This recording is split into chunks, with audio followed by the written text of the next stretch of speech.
When the doors opened last night, that was not the first time that he saw me. I believe he knew exactly what I looked like the entire time we were talking through the wall. So I think it might be fair to say at this point that Love is Blind might just be running out of steam. I think they just saw that it was getting a lot of traction, a lot of viewership, people were talking about it. Okay, great, let's just make like 2 seasons a year at this point, just pump them out. Because we're already on season 8.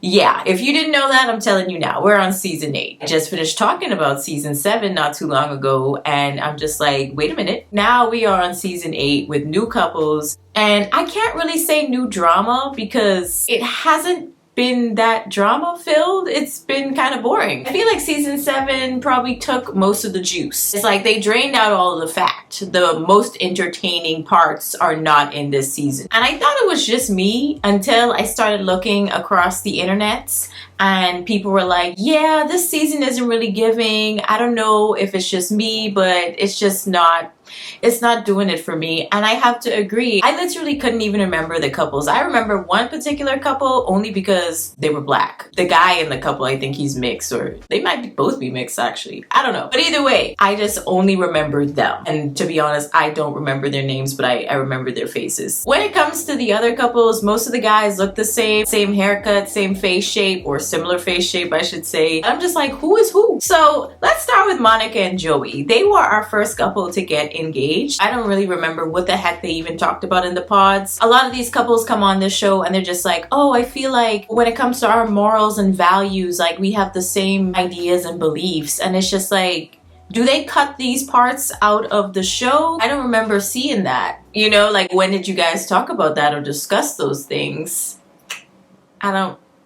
Anyway, there is one couple in particular that we will get to. It's very noticeable that their morals and values aren't really similar, but it's like they're forcing it. We'll get there. So Monica and Joey, once they get out the pods, they go to meet, I think it might have been Monica's family first. They are a little quirky, you know, they're fun. And her sister was kind of questioning whether Joey was being genuine because he just came across as kind of fake. And I gotta be honest, he did seem very like high energy, but it was just their first meeting. So obviously you're gonna be putting on like your best face if you're just meeting someone for the first time. But at the same time, it's like you wanna make sure you're still genuine to yourself and who you actually are. So I do feel like he did kind of come across a little fakey. So I was kind of feeling the same way as her sister, like questioning whether this was gonna work. Monica, she just seemed very much so like strong in, this is my guy, I want him. And the sister was like, okay, I'll back off. If that's what you want,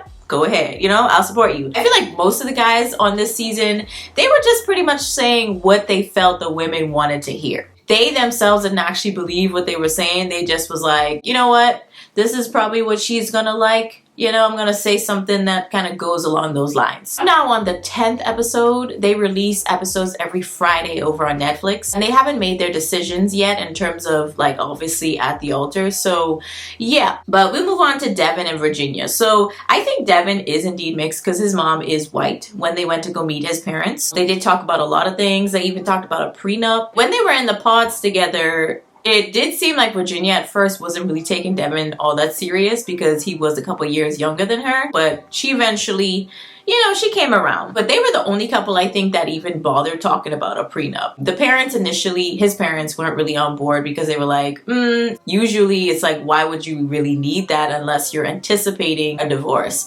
And I understand where they're coming from. Devin also presented that. He's like, I didn't really think about that, but at the same time, it's like, why would you need it? It's like you're pretty much preparing for failure, right? I get it, but in this day and age, because of how marriage has become so finicky, I would say just in case. Obviously, you're not hoping for failure, but just in case it happens, you're prepared. Eventually, Devin does come around. They seem to be falling in love with each other. Devin was talking to another woman in the pods, but he ended up kind of cutting that off. She was also into basketball like he was because I think she's a coach and he's a coach. He kind of cuts it off because she had mentioned to him after he had revealed to her his secret about being pretty much depressed and going through this whole issue with his back, I think. He kind of revealed like his darkest moments to her. And then she had revealed a secret about her being bisexual and having a relationship with another woman prior to coming to the pods.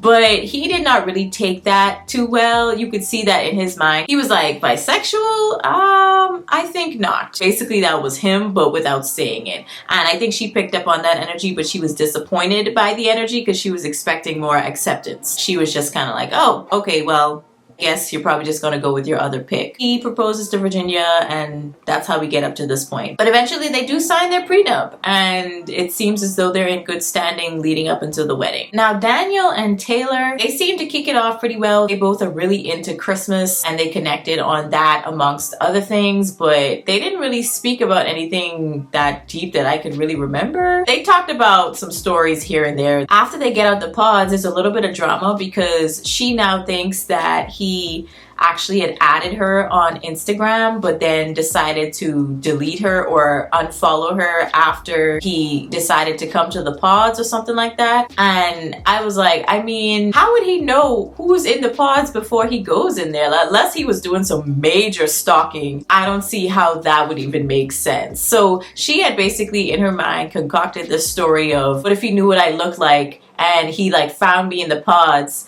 and now he's like dating me, but he already knew me. And I'm like, girl, you are probably going crazy. As much as I'm into a fascinating storyline, this one was a bit much for me. They ended up reconciling in the very next episode, so yeah. But now they're meeting each other's parents. Everything seems to be going well, and they decide to take some photos for Christmas cards to use at their wedding. I thought that was cute. I like that touch. And that's pretty much it for them, to be honest. Now, Ben and Sara, I don't think they're going to work out. They're currently the first couple in that last episode that I watched to make it to the altar. I do get the sense that she might say no. In the pods, I already could tell that they do have very conflicting values. They were one of the very few couples that actually talked about their values and things that they're passionate about and that they care about in real life. But I thought it was very interesting that she has a sister. She said she has a sister that is lesbian. She's a part of the LGBTQ community and she's a supporter of that group. Ben was very supportive of that, but at the same time, he was very upfront with her about his faith and the fact that he's Christian. He goes to church avidly.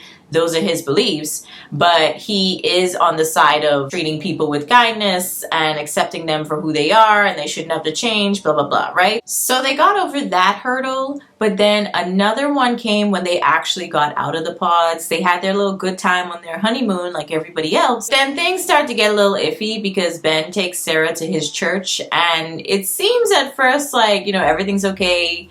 The message is cool, but her face is just giving, I am so bored right now, I want to leave. She looks so uncomfortable, like she was too close to the frying pan. I can understand she was trying to obviously be with her partner and experience what it is that he likes and trying to be supportive of that. But at the same time, if that's not what you into, then it just kind of is what it is. I just feel like they kind of forcing it because it definitely got interesting in the pods when they started talking about Black Lives Matter and all the other political stuff, and you could see that he was trying to stay away from that so much. He was like, listen, I am neutral on that, and she's just like pushing him. She's like, why would you be neutral on things that have to do with human rights and people? If there's injustices in the world, you want to fight for it. And it's just like, girl, that is clearly not him. You are looking for somebody else.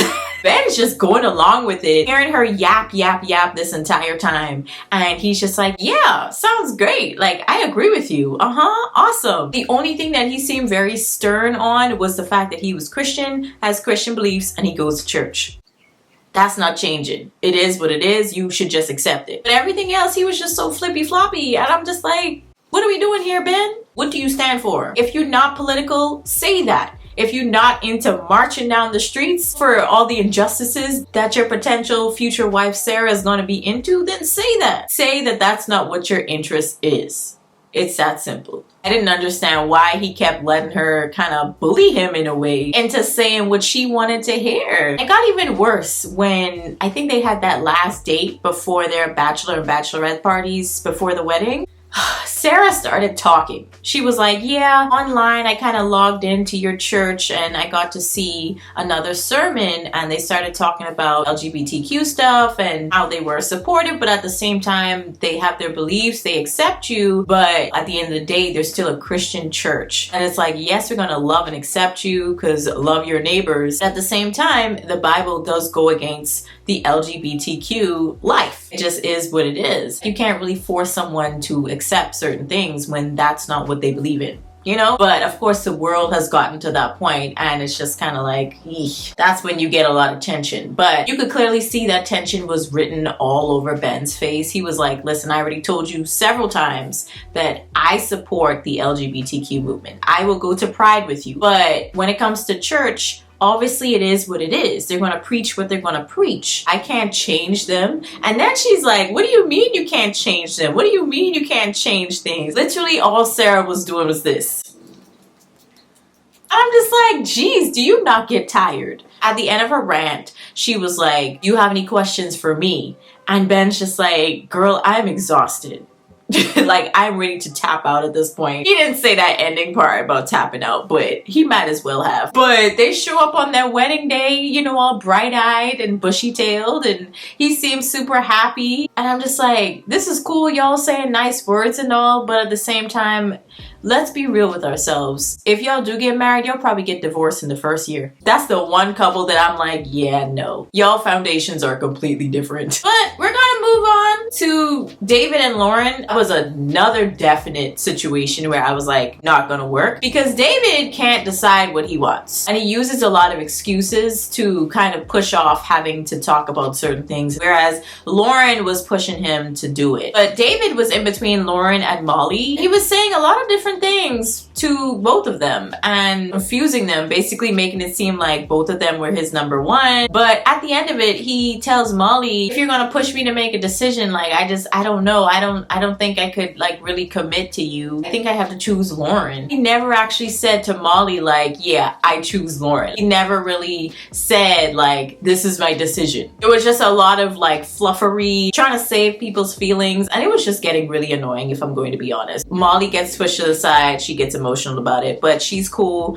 and Lauren kind of swoops in. But now we see that with Lauren, once they get out the pods, things are hella awkward because you can see that Lauren gets in her head a lot, but a lot of her feelings and observations that she brings up to him are very valid, and I would say the same thing if I was in her shoes, because a lot of the things that David would do, like for example, the major thing with them was her sleeping with this guy a week before she went into the pods. She had this little fling with this dude that David just happens to know, or some of his friends happen to know. It got sticky because the sister ended up finding out, and David's sister, at least to him, is pretty much like his second mom, so he wants her approval. I just don't think that David really wanted marriage from the get-go. I don't think he was ready to marry anyone. I think he was just looking for someone to have a little casual fling with, so basically wasting your time in essence. But when it came to that whole situation, the guy that she had slept with, he was going around saying things like, oh,